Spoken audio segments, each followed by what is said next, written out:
Nigel Snook, Chief Executive, EDI. Hi Nigel, can you tell us the value that awarding organisations bring?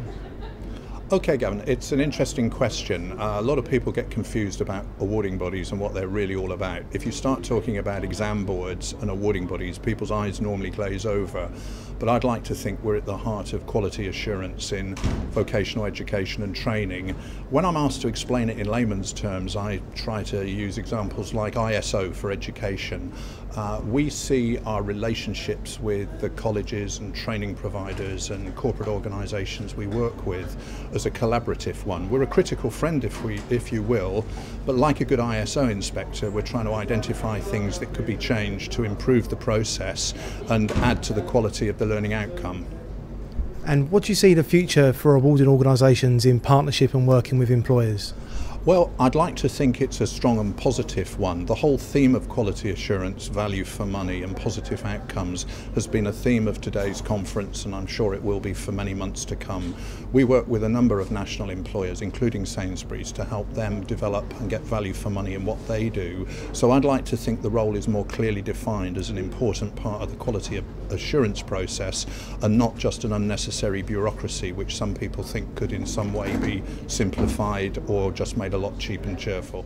John Hayes today mentioned less bureaucracy in his speech. What's your take on that? Well, we'd certainly welcome that. One of our key aims working with our partners is to provide advice, guidance and support which helps them improve their business efficiency and effectiveness.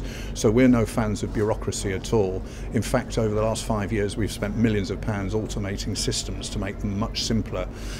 So we think a simple approach that's focused on the quality of assessment and indeed integrating training and assessment into a continuous strand is actually something that we welcome, and we'll look forward to working with the government and the Minister on.